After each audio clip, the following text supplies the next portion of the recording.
નમસ્કાર મિત્રો, સ્વાગત છે આપણી યુટ્યુબ ચેનલની અંદર। તો આજે આપણે દેશ અને દુનિયાના અને તાજા અને મહત્વ સમાચારની વાત કરવાના છીએ, તો વિડીયોને અંત સુધી જોવા વિનંતી।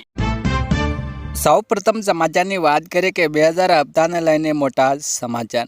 પીએમ કિસાન યોજનાના જોડાયેલા ખેડૂતો હવે 22મા હપ્તાની રાહ જોઈ રહ્યા છે। ખેડૂતોનો મુખ્ય પ્રશ્ન એ છે કે પૈસા ક્યારે આવશે અને વર્તમાન સંકેતો અનુસાર સરકાર હોળી પહેલાં 2000 રૂપિયાનો હપ્તો ટ્રાન્સફર કરી શકે છે। હવે આ હપ્તા ફેબ્રુઆરી 2026 પહેલાં કે બીજા અઠવાડિયામાં જમા થઈ શકે છે અને કેટલાક અહેવાલો 11 ફેબ્રુઆરી 2026ની આસપાસ તારીખ સૂચવે છે, પરંતુ અંતિમ તારીખ હજુ સુધી સત્તાવાર પુષ્ટિ થઈ નથી। વધુ મહત્વની આગળ વાત કરીએ કે આજે આખા દેશમાં હડતાલ। 13 ફેબ્રુઆરી દેશમાં એક બેંક કર્મચારીઓ હડતાલને જાહેર કરી હતી, જેનાથી કામકાજ પ્રસ્તાવિત થશે।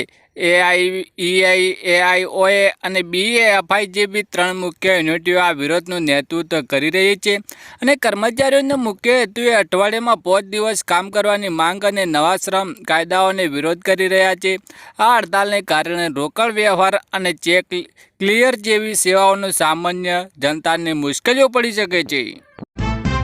વધુ મહત્વની આગળ વાત કરીએ કે 30 કરોડ મજૂરો હડતાલ પર। પોતાના વિવિધ પડતર માંગણીઓને લઈને દેશભરના 30 કરોડ વધુ મજૂરો 12 ફેબ્રુઆરી રાષ્ટ્રવ્યાપી હડતાલ પર જશે અને 10 કેન્દ્રીય સ્ટેન્ડ યુનિટને સંયુક્ત સંગઠને આ આંદોલનનું એલાન કર્યું છે।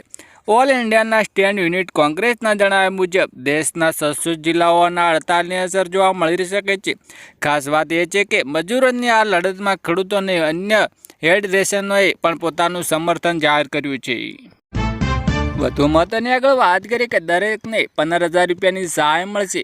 ગુજરાત સરકાર દ્વારા માનવ કલ્યાણ યોજના અંતર્ગત વિવિધ સ્વરોજગારલક્ષી યોજનાને અમલમાં મૂકવામાં આવી રહી છે, જેમાં ઘરકંઠી સહાય યોજનાનો મુખ્ય ઉદ્દેશ્ય ગુજરાતના સ્વરોજગારને માટે પ્રોત્સાહન આપવાનો છે અને આ યોજના હેઠળ સરકારે લાભાર્થીઓને ઘરકંઠી ખરીદવા માટે 15,000 રૂપિયાની આર્થિક સહાય પૂરી પાડે છે, જે આનાથી લાભાર્થીઓને પોતાના ઘરે જ લોટ બનાવીને તે વેચીને આવક મેળવી શકે છે અને આત્મનિર્ભર બની શકે છે, જ્યારે આ યોજનાનો લાભ લેવા માટે છે।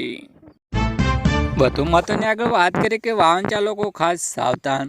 ગાંધીનગરમાં સચિવાલય બહાર આજે પોલીસે સરકારી કર્મચારીને વિરુદ્ધ કડક ટ્રાફિક હાથ ધરાઈ છે। તે સચિવાલયમાં પ્રવેશતા જે કર્મચારીઓએ હેલ્મેટ પહેર્યું ન હતું, તે કારમાં સીટ બેલ્ટ બાંધ્યો ન હતો, તેમની સામે સ્થળ પર જ દંડનીય કાર્યવાહી કરવામાં આવી હતી। પોલીસે સ્પષ્ટ સંદેશ આપ્યો છે કે ટ્રાફિકના નિયમનું પાલન દરેક નાગરિકો માટે ફરજિયાત છે, પછી ભલે તે સરકારી હોય। વધુ મહત્વની આગળ વાત કરીએ કે ખેડૂતોને દેવા માફ નહીં થાય।